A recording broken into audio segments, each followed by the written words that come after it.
Assalamualaikum. My name is Sundar. I am clinical psychologist and ABA therapist at Global Special School. Today the topic of my discussion is occupational therapy. Occupational therapy किस तरह से autistic बच्चों के लिए helpful होती है, ये आज मैं डिस्कस करूँगी। सबसे पहले हमें ये अंडरस्टैंड करना है कि ऑक्यूपेशनल थेरेपी क्या होती है।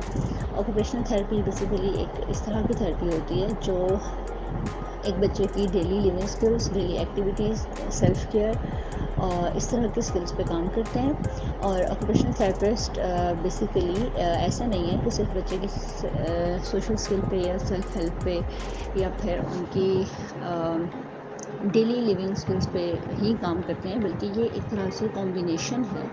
ऑक्यूपेशनल थेरेपी कॉम्बिनेशन है सेंसरी प्रोसेसिंग का, मोटर कंट्रोल का, सोशल स्किल्स का, सोशल इंटरेक्शन का, फाइन मोटर्स का, ग्रॉस मोटर्स का एक कॉम्बिनेशन है। ऑक्यूपेशनल थेरेपी में एज अ ग्रुप अगर हम इसको देखें तो बच्चे का सोशल इंटरेक्शन भी बहुत ज़्यादा इम्प्रूव होता है। अब ऑक्यूपेशनल थेरेपी ऑटिस्टिक बच्चों के लिए हेल्पफुल कैसे है और इसका प्रॉपर प्लान क्या होता है। सबसे पहले मैं बात करूँगी गोल्स का। जब हम ऑक्यूपेशनल थेरेपी के गोल्स की बात करते हैं, I will give you an example कि अगर हम बात करते हैं लेट्स से बटनिंग और अनबटनिंग, ये गोल है ऑक्यूपेशनल थेरेपिस्ट का, तो वो इसको लेकर कैसे चलेगा। बटनिंग और अनबटनिंग में सबसे पहले हम इसके कुछ प्लान्स होते हैं, कुछ स्टेप्स होते हैं। सबसे पहला स्टेप होता है असेसमेंट। सबसे पहले हम उसकी असेसमेंट करते हैं कि इस बच्चे के fine Motors, gross Motors achieved हैं, इसकी अटेंशन है, बच्चा लॉस तो नहीं है, बच्चे की ग्रिपिंग है या नहीं, उसकी कॉग्निटिव एबिलिटीज़ इतनी हैं कि वो इस चीज़ को अंडरस्टैंड कर सके कि बटनिंग और अनबटनिंग किस तरह से करनी है। ये सारी असेसमेंट करके देन हम नेक्स्ट स्टेप में आते हैं जो होता है आईईपी। हम बच्चे का इंडिविजुअल ट्रीटमेंट प्लान बनाते हैं। उस प्लान में हम लिस्ट डाउन करते हैं चीज़ें जिस जिस एरिया में वर्क करने की ज़रूरत है। नेक्स्ट हमारे पास आता है थेरेपी सेशन या फिर हम कह सकते हैं टेक्निक्स।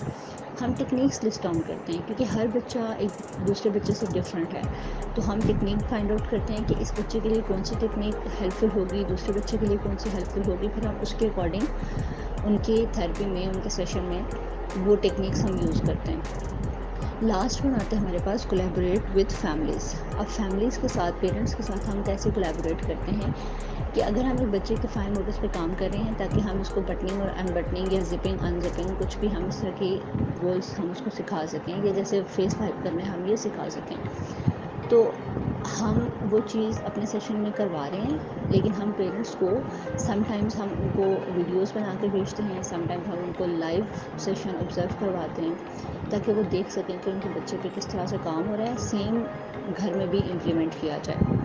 इस चीज़ को बोलते हैं कोलैबोरेट विद फैमिलीज़। जब तक फैमिली पेरेंट्स हमारे साथ सपोर्टिव नहीं होते, बच्चे में बहुत कम चांसेस होते हैं कि वो बेटर सिचुएशन की तरफ आ सके। अदरवाइज़ ऑक्यूपेशनल थेरेपी एक बेस्ट कॉम्बिनेशन है कि बच्चे की हर तरह की बेसिक नीड को भी उसमें एक्नॉलेज किया जाता है। बेसिक इजी टू कॉम्प्लेक्स की तरफ आया जाता है, बेसिक टू कॉम्प्लेक्स की तरफ आते हैं हम।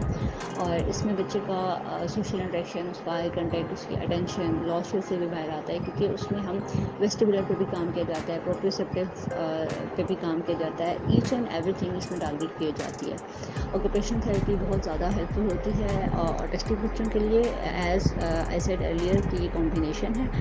और लेट्स से एबीए में बच्चा अपने बिहेवियर्स मैनेज करना सीख रहा है, स्पीच में बच्चा बोलना सीख रहा है, लेकिन ऑक्यूपेशनल थेरेपी में बच्चे को प्रॉपरली सिखाया जाता है कि उसने अपनी डेली एक्टिविटीज़ को कैसे मैनेज करना है, अपने डेली रूटीन को कैसे लेके चलना है, अपने काम खुद कैसे करने हैं, अपने घर के काम कैसे करने हैं, अपनी सेल्फ केयर कैसे करनी है।